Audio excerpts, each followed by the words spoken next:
Let's welcome Richard Stinson of the Oak Ridge Boys. Well, thank you. It's great to be here. It's great to talk with you and all your fine viewers out there, certainly. Yeah, we have some great folks in Jacksonville, great community, great viewers. I mean, I can go on and on, but the greatness I see in you, and I was looking at what you've done, you've been in the music business 50 years now? That is correct. Wow. In October, it will be 50 years since I joined the Oak Ridge Boys. I joined the Oak Ridge Boys in 1972. And believe it or not, I was singing with Elvis at the time. I sang in a group called J.D. Sumner and the Stamps Quartet, and for about 2 years I sang with the King of Rock and Roll, sang with Elvis, and it was an amazing experience. And I had to make a big decision in my life, which I did in 1972, and I decided to leave Elvis and to join the Oak Ridge Boys. And a lot of people questioned that decision. How did you do that? But I really believed I was doing the right thing. I followed my heart, and here 50 years later now, it looks like I made a pretty good decision back then.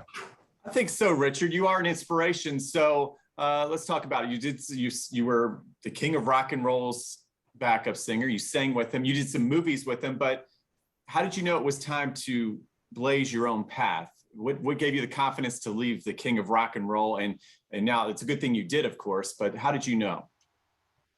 Well, I got a phone call one day, and it was from William Lee Golden. He's the gentleman in our group with the long beard. You know, he's very recognizable, to say the least. And he told me that the bass singer in the Oak Ridge Boys was leaving the group, and the Oak Ridge Boys wanted to know if I would be interested in taking the job. And I just felt it was the right thing to do. Like I said a minute ago, I followed my heart on this one. I believed the Oak Ridge Boys had a great deal of potential, and I wanted to be a part of the group. So in 1972, I made the decision to leave. And as I said a minute ago, I think it was a pretty good decision. Oh, yeah. So you're going to be coming to the Thrasher Horn Center May 12th, and that's going to be a great show at 7:30. And will the show have your music going back 50 years? What can we look forward to? Well, first of all, you can count on the fact that you're going to hear me do Giddy Up, Papa, Mau Mau.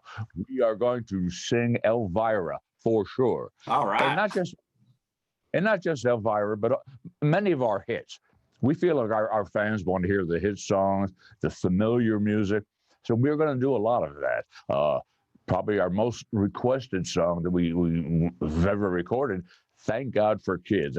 That's like a special moment in our show every night. We will do that. But we also have a new album out. Yeah. Right there. Okay. It's called The Oak Ridge Boys Front Porch Singing. And it's produced by a young guy named Dave Cobb, who's one of the hottest guys in Nashville here right now. And he just wanted to create a feeling of just four guys kind of gathering very casually on a front porch, very little structure to it, and just singing, you know. And we found some great old songs that people will recognize.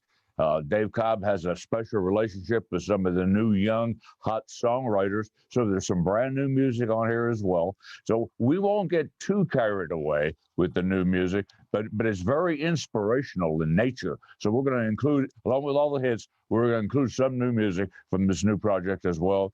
We're patriotic guys. We may honor our troops and our veterans, but just in general, a good night of country music and family entertainment. That's really what the Oak Ridge Boys are all about. You got it. Make sure you get those tickets. They're going quick. And for more on the tickets and the concert and the Oak Ridge Boys, we've got that at firstcoastliving.net.